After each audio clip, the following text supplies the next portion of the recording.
Welcome to all our viewers in Nigeria and around the world to the Midday News on Global Television, coming to you live from the nation's capital, Abuja. I am Mukhtar Kasim. A quick reminder that Global Television is on DSTV, channel 365, and on StarTimes, channel 276. We begin from the health sector, where the federal government has announced plans to release 11.9 billion naira within 72 hours to settle part of the salary and allowances arrears owed to the medical professionals across Nigeria. The announcement comes hours after the National Association of Resident Doctors began an indefinite strike over what it described as the government's failure to meet its demands. Heads of Information and Public Relations at the Federal Ministry of Health and Social Welfare, Alaba Balogun, confirmed the development in the statement on Saturday. In the meantime, residents of the Federal Capital Territory (FCT) are lamenting over the unprecedented hardship as rental prices surge. Tenants report staggering price increase in the housing sector as the cost of living has taken a new turn. Our correspondent, Sadia Yakubu, has the details. The Nigerian capital, Abuja, once known for its affordable housing and well-planned districts, is now among the most expensive cities to live in West Africa. But what's driving these rent hikes? From high-rise apartments in the center of Abuja to modest flats in most areas, one thing is clear. Rent and property prices have skyrocketed, rising by more than 100% in some areas in less than 2 years. Nigerians attribute the rent on inflation and naira devaluation, which have pushed the cost of building materials to record highs. High cost of building materials in the market. A bag of cement was sold last 2 years for 4,500 and or even less. But now we are getting it for almost 10,000 naira. At least with that, you'll see that the cost of building houses now in Abuja is very, very on the high side. Now that things are very expensive, things are on the high side in the market. You get, like you say, okay, I just start building that property now and I'm going to buy cement. Cement is like, okay, on the high side, and then all these materials, building materials are high. But these properties, you've made gain because it has been there for ages. So now what's the main reason? I just want to understand, what is the main reason that landlords and caretakers are increasing the price? There you have it, mixed reactions trailing the surge in affording a rent in the nation's capital. The appeal is for the government to intervene, especially in the satellite towns for the citizenry. Sadia Yakubu, Global Television. And now talking politics, the National Working Committee of the People's Democratic Party, PDP, has suspended 4 top officials, including National Legal Advisor Kamaluddin Ajibade and the National Secretary Samuel Anyanwu, for 1 month. The decision followed Friday's Federal High Court judgment halting the party's planned national convention over alleged constitutional breaches. Party spokesman Debo Olonuagba said the suspension was agreed upon during an emergency National Working Committee meeting in Abuja as part of efforts to maintain internal order and discipline. In the meantime, social media, once a space for fun and connection, has grown into one of the most powerful tools shaping the world today. But with the influence comes consequences. From empowering small businesses to affecting mental health, social media is changing how people think, live, and interact, both for better and for worse. Our correspondent, Sadia Yakubu, takes a look and unfolds in this report. Social media is everywhere on the phones, in our homes, shaping communication and understand the world around. It bridges borders, drives conversations, and often sparks change. From business growth and political engagement to digital education and health awareness, it's transforming nearly every aspect of modern life, but there is another side. Misinformation spreads rapidly, disrupting elections, influencing public health discussions, and sometimes endangering peace. The good side of social media is that you get connected to people positively, and at the other side again, you get connected to people negatively. Social media has also been linked to rising cases of anxiety, depression, and body image issues, especially among young people who struggle with the pressure to live up to a filtered, picture-perfect reality. It has impacted the world positively, created businesses, created interconnection between people, and made people more better off.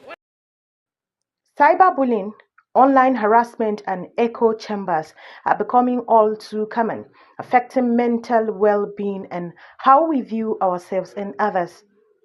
Social media is not inherently good or bad.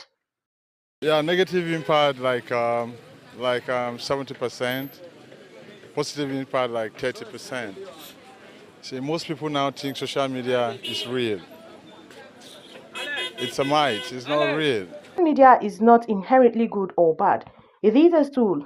Its impact depends on how we choose to use it. Whether it builds or breaks, uplifts or undermines is ultimately. We need to be mindful of how we use social media. It's not just about the platforms themselves, but also how individuals choose to engage with them. Are we prioritizing genuine connections over superficial interactions? Are we critically evaluating the information we consume on social media? Social media is a powerful tool, and like any tool, it can be used for good or ill. Sadia Yakubu, Global Television. Vice President Kashim Shettima and All Progressive Congress APC governors are expected in Yanagwa on Monday to officially welcome Bayelsa Governor Doye Diri into the ruling All Progressive Congress after his resignation from the People's Democratic Party, PDP. The move makes Diri the fourth PDP governor to defect to the APC in recent months, joining those of Delta, Akwa Ibom, and Enugu State. However, some APC leaders in Bayelsa State have voiced concerns over the defection, warning against the disruption of existing party structure. Still talking politics, in preparation for the forthcoming governorship election in Osun State, Governor Ademola Adeleke has appeared before the People's Democratic Party Screening Committee. The exercise is part of the party's internal process to ensure all aspirants meet the required standard before the primaries. Ubong Usoro reports.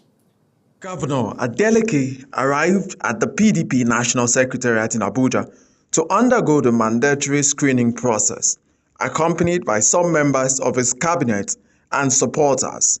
The governor expressed confidence in the screening committee and commended the party's leadership for ensuring transparency. The screening, according to the PDP National Working Committee, is aimed at strengthening internal democracy and ensuring that only credible candidates emerge ahead of governorship election. Governor Adeleke, who is seeking re-election, pledged to continue his administration's development agenda and consolidate on the gains made in education, infrastructure, and workers' welfare in Osun State. And now that I've been governor, within 2 years, some president, what we have achieved in less than 2 years. With the screening exercise being concluded, all eyes are now on the PDP primary as Governor Adeleke prepares to test his popularity within the party once again. Party officials assured that the process would be fair, transparent, and in line with the PDP's constitution. Ubong Usoro, reporting for Global Television. The government has rejected the United States President Donald Trump's decision to label Nigeria a country of particular concern over alleged persecutions of Christians. The Ministry of Foreign Affairs said the claims of religious genocide are misleading and do not reflect Nigeria's realities, emphasizing that citizens of all faiths coexist peacefully. Spokesperson of the ministry, Kemi Be Ebenfa, added that Nigeria will continue to engage the United States diplomatically to deepen understanding of its efforts towards peace and national unity. Meanwhile, the special advisor to President Bola Tinubu on policy communication, Daniel Bwala, says President Bola Tinubu and United States President Donald Trump will meet in the coming days to address claims of Christian genocide in Nigeria. Bwala's statement follows Trump's recent remarks accusing the Nigerian government of ignoring attacks on Christians, a claim that has sparked widespread debate. The United States president had threatened to launch a strike in Nigeria and wipe out terrorists he said were killing Christians in the country. The Senior Special Advisor to President Bola Tinubu on Community Engagement, North Central, Dr. Abiodun Esiet, says Nigeria can achieve lasting peace and prosperity through unity and strengthened social cohesion among diverse groups. She stated this at a community workshop and inauguration of community-based peace structures in Benue State. Our Benue State correspondent, Felicity Ndere, reports. The workshop, organized by the Office of the Senior Special Assistant to the President on Community Engagement, North Central, in collaboration with the International Communities Organization and the North Central Development Commission, brought together key stakeholders to deepen peace efforts across Benue State. To take the center stage of shaping our community's peace structure, you have been carefully selected, brought together in collaboration with the federal government in addressing the prevailing criminal activities in our communities. Dr. Abiodun Esiet at the event explained that the structures will also serve as grassroots information channels, ensuring communities remain connected to the federal government programs and national development policies. The federal government is just putting a structure for sustainability, showing that Mr. President is concerned about sustaining peace in Benue State and is also ready to support the state government in making sure that there's a lasting peace in Benue State. But first, understanding the concerns. So we are here, people have shared concerns and they'll be given the opportunity to share concerns, and we'll work with them to see how we address those concerns in partnership with other stakeholders that are here. Participants, including traditional rulers, women groups and religious leaders, pledged to work together to advance peace and development. Why is it that people are still being killed? And we come to sit down and talk about peace and everybody claps. People are still dying. People can't go to their farms. Women can't go to the stream. Why are results not coming? You hear about MACBAN, you hear about Noyetiala, you hear about JNI. JNI is a religious organization, I suppose. They are the brothers and sisters of these herdsmen who come from the bush to kill us. Our president, our father, our husband, that the governor of Benue State is trying very well to ensure that there should be peace. But because of what is happening outside, by these people that are coming there, we don't know where they are coming. They are from the bush. I'm from West, very prone to it. The road is not passable at all. I want to thank you and also assure you that we will participate fully and also ensure that we support all the processes that are going to be laid down here today. Benue State Governor Hyacinth Alia, represented by his deputy Sam Odi, commended the initiative, noting that it aligns with the administration's commitment to peace and stability. I want to say that the issues of insecurity, we are working on them as a state. We are doing so consciously in collaboration with the federal government. There are platforms that have been created to address most of these issues. With the new peace structures across the 23 local governments of the state, stakeholders aim to strengthen collaboration, address conflicts, and promote peaceful coexistence for a safer and more united. Considered a symbol of modernity, clothing today has become a flashpoint between tradition and modernity. Across communities, the debate over indecent dressing continues to stir conversations about morality, identity, and cultural values. Sadia Yakubu has the details. Commonly defined as the act of wearing clothes that reveals parts of the body which traditionally expected to be covered in public. Though definitions vary by culture, religion, and personal values, it is generally viewed as dressing in a way that contradicts accepted standards of modesty. Fashion is a form of self-expression, but when personal freedom clashes with cultural values, that's where the debate begins. What is considered decent in one society might be seen as inappropriate in another. The concern arises when certain forms of dress are seen to encourage moral decline or disrespect for societal norms. Indecent dressing is improper dressing, of which that is common to ladies these days. Also men as well, but it is too common in the life of ladies. Schools, religious institutions and workplaces are often the first to enforce dress codes.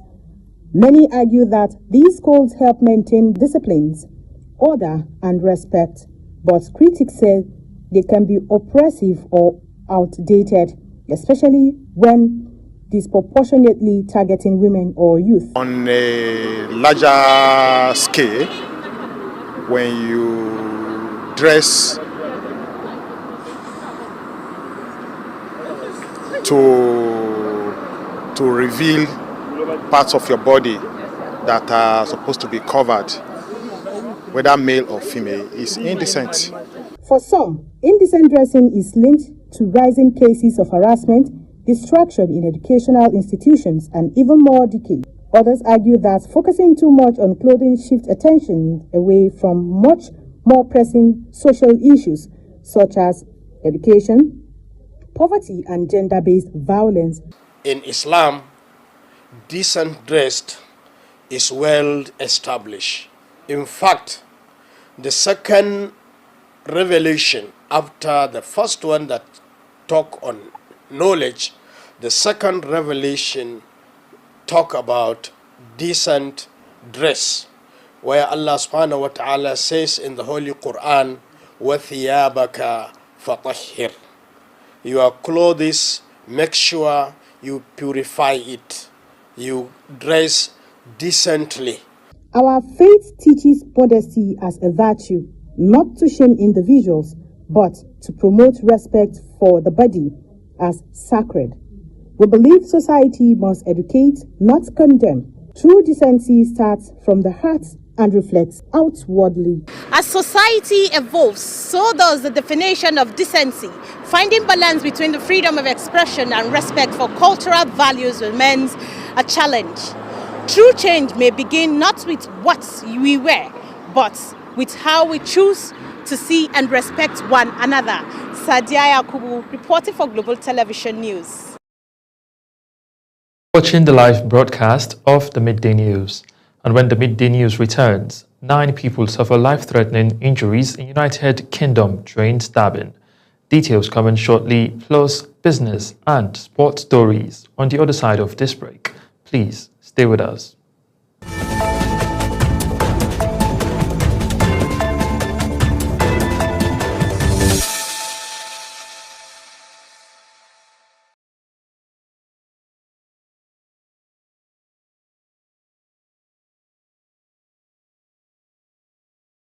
You're welcome back from that break, and now to business news, where the trend of micro and small businesses in Nigeria's capital, Abuja, is becoming alarming, defacing the city and making it more of a market than an administrative capital it was designed to be.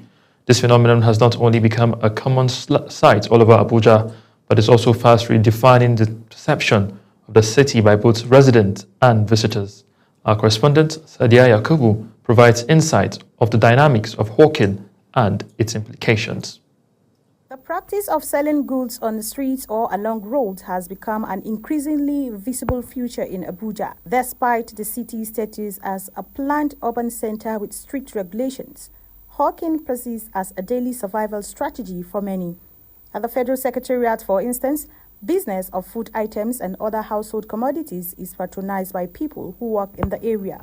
Although hawking is prohibited in the city center, many of the vendors, especially young people and women, resort to selling items such as snacks, drinks, electronics and clothing due to lack of gainful employment opportunities. Respondents speak on major factors driving this trend. My own problem is say as the country they had, may they just allow us more they manage our life they go. Anything what we see, more just they manage to survive with our children. As women in the society, in the community, so we are strong to feed our children.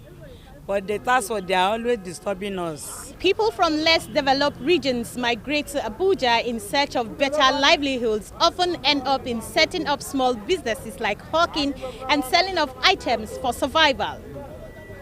Street hawking in Abuja reflects broader socio-economic challenges. While regulatory enforcement is necessary, long-term solutions must address poverty, unemployment, and inclusive urban planning. Sadia Yakubu Yahya, Global Television.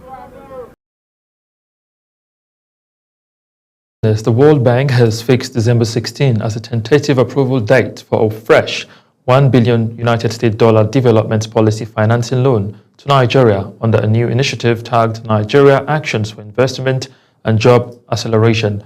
According to a project document published by the bank on October 27, the new facility comprised a $500 million International Development Association credit and a $500 million International Bank for Reconstruction and Development loan.